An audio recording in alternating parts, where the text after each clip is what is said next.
Good morning, my people. Hope y'all doing well this morning, family. I certainly am. I'm up this morning as always on my grind, man. Got to go to a couple of places, have a couple of customers that I got to deliver laptops to. We rebuilt a couple this weekend, and so now we're going to take them on out to the individuals with disabilities that need them. I'll give you some more information about that after the video this morning. First thing I would like to say is I do not condone profanity of any kind. So when we go into this discussion, let me say this first. The second thing, I do not condone any disrespect of a parent whatsoever. Those two things I want to make clear as we get into our discussion. So you can see from the title of the live, man, at first I didn't want to address it. I didn't want to have anything to do with this particular conversation, but then somebody that was real close to me said that maybe I needed to speak on it because the viewpoint that I give might be beneficial to someone, and I hope so. So first of all, let's get into what actually happened. I know we're all aware of the incident that happened with Mr. Franklin and his son Kerrion leaking the audio of a private conversation with him and his father. And Mr. Franklin said some things in that conversation that, by any standard, would be rough to hear, just off face value. But then I'm glad that he went on to explain himself. He talked about some of the things that he had been doing. And one thing that stood out to me was that he said for 20 years, he had involved his son and himself in counseling to help their situation out, to see if, they could make things work out. And so from the very beginning, it just seems that the relationship between Mr. Franklin and his son have become toxic. But now I'm not here to pass on negative information. I'm about positivity, I'm about manhood, I'm about doing things in a way that's going to be constructive. So that's how I want to approach this. So now the first thing we really got to get off the table, man. We got to get it off the table. The conversation that they had was probably the result of years of difficulty. Mr. Franklin himself said that for years, it seemed like Kerrion harbored disrespect, animosity, and as the years went along, the disrespect and the animosity began to increase and increase and increase. So I'm sure that there was quite a bit of animosity on both sides, and so it just came to a head in that conversation. I don't agree with the fact that it was released because it was a private conversation. And if you look at what was the reason behind the release of that particular tape, was it to help the situation out? Was it going to make things better? Absolutely not. You think about it. Kerrion has brothers and sisters who benefited. He himself had benefited from his father's career. They benefited from that. So to come forward with a dispute, a disagreement between you and your father in an attempt to discredit him, that's not how you do that. That's not how you do that. It showed a gross lack of disrespect, in my opinion. Because here's the thing. Because now, let me qualify what I say by this. We're talking about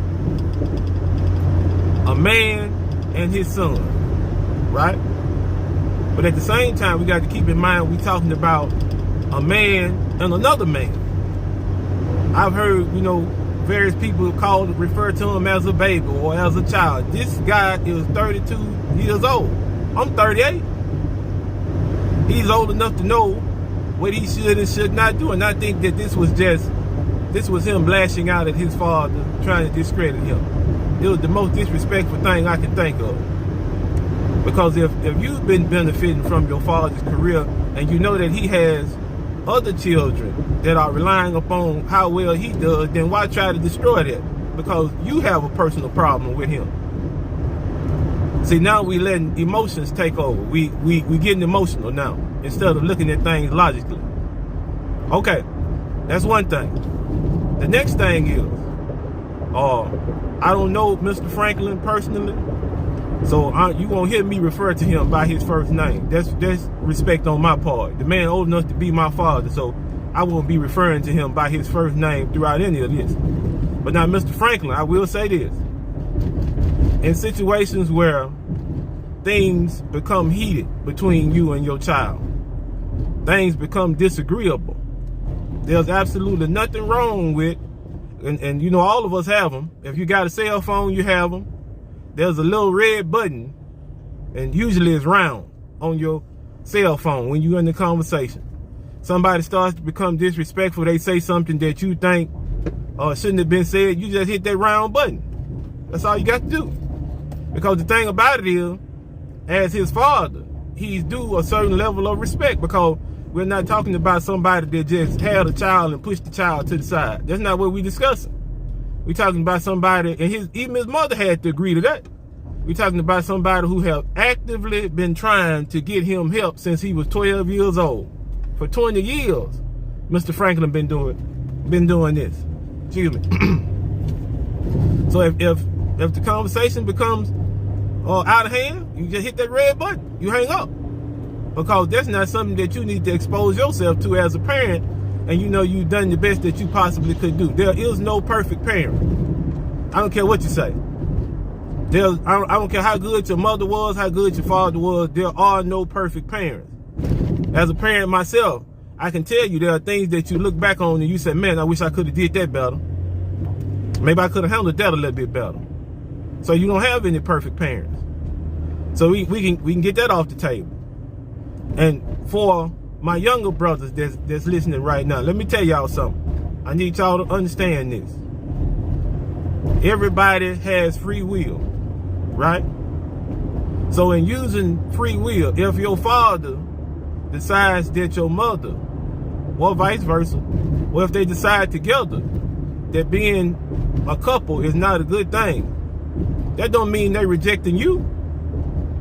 If your father decides that he doesn't want to marry your mother and have a family with her, that doesn't mean he doesn't want you. That's not what that means. That just means that in that particular instance, your mother was not a person that he saw a future with, so he didn't pursue a future with her. But since you his seed, since you his child, you don't take that personally. That doesn't have anything to do with you. And if he wants to be a part of your life and you want to be a part of his life, then y'all can have a bond together. Does that make sense? I hope it does. All right, now on to the next thing. I'm kind of shooting rapid fire because this whole weekend I've been thinking about it. And you know, it's a couple of things that ran through my mind. The next thing that I must admit that ran through my mind is, a little while ago we did a podcast about conflict and trauma and how the two feed into each other. Because of the fact that there's been so much conflict between Mr. Franklin and his son, you can see that there's trauma there. There have been some allegations that maybe Mr. Franklin was, you know, abusive toward his son. You know, that's yet to be seen. I'm not here for that. I'm not here for that. But what I will say is this. If there are traumas that you are dealing with, I said this one time before, and I'm not going to back down off of it. I don't care what anybody say. I don't care what your circumstance is. As an adult, if something has happened to you and you traumatized, and that trauma is keeping you from moving forward in your life, it's your responsibility to work that out. It's on you. That doesn't have anything to do with your parents, even though it might be your parents that inflicted it on you. That it's up to you to make sure that that conflict, that trauma, that difficulty that you have is worked out, man, because it's your life. You want the best life that you possibly can have. Why would you allow something that happened to you 20, 30, 40, 50 years ago to keep you from having the best life now? That doesn't make sense now. It doesn't. And so if I would say anything, I would say that this particular issue has really shined the light on some of the relationships that we have in our community between father and son. It really has.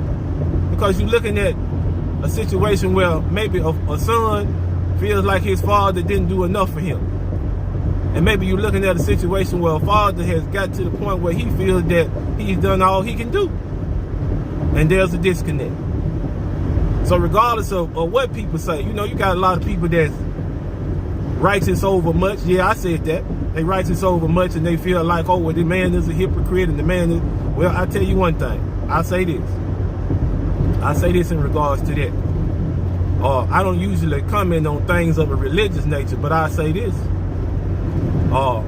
Because the man is a celebrity, a lot of his faults are put out in the front for the public to see. A lot of his faults. Could you live with a situation like that? Just think about it.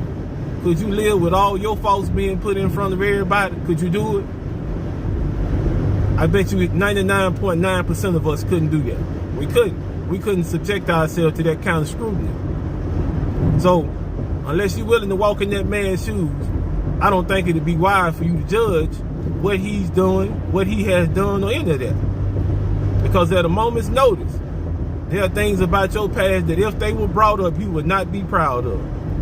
So we ain't making excuses, but what we doing, we level setting.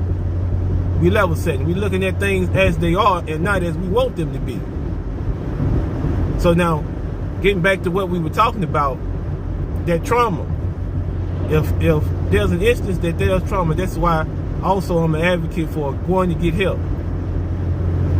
And one of the most traumatizing times in my life, there was a counselor there, a trained counselor. Somebody that could help me walk through certain things and work out certain things in my mind. A trained counselor was there on several occasions to help me with difficulties that I had. And so from time to time, that's maybe that's what you have to do. And you have to do it so that things don't hit you and cause you to be off balance, and then you're off balance for the rest of your life. Because that's what happened to Kerrion. I guarantee you. Some trauma happened to him early in his life, and he has not been able to regain his balance. But then again, this is a situation where, as we mentioned, we're talking about adults, so we have to take accountability for what we say and do. We have to take accountability for it. And if things aren't going the way that we want them to go, what part am I playing in that? I can't just blame somebody else. I can't blame my father. I can't blame my mother. Because life for me is not going the way it should. What am I putting into it?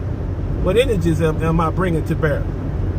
That's what you got to think about. And in this situation, especially now, because there's so many things that come upon us that's difficult, hard to deal with. So what are you doing? Are you waiting for somebody to come and bring a solution and sit it in your lap, or are you actively pursuing a better life for yourself and maybe your wife and your children? That's all I was thinking about, man. The whole weekend I was fixed on, what I was going to say this morning in regards to being accountable. Because that's what it's really about. If there are things that you need, are you actively going out to get those things, or are you just sitting there waiting on somebody to give them to you? If you are now, that's not going to work. You got to be involved. You got to put forth the effort that's needed to have the life that you want. And that's regardless of what traumas you didn't experience. Because you can get over those things. You can push past them. You ain't got to tell me I've experienced things that I've had to push past, and I've done it. So I can't give you no pass on that. I can't get Kerrion the pass on that. He's 33. Well, finna be 33. It's time to do something different, or you're going to always get the same outcome. Well, I guess I'm through ranting, man. You know how I do. But now I will say this, as we mentioned at the beginning of the video, if there's anyone that's in the Mississippi area and you have a disability, I'll put the contact information when I post this video. But get in contact with the Mississippi Department of Rehab Services. Because of the fact that you're on disability, then that means that the state can provide you, if you submit the necessary paperwork, they can provide you with a laptop or a desktop, whichever one you choose. So I hope that helps some of you all, and I hope that our discussion helps you more. Like I say, man, take responsibility for your life, man. You can make it better if you want to. It can be a wonderful thing if that's what you choose. All right, y'all. Y'all have a good day. As always, man, we love y'all, man. Y'all be easy. Peace.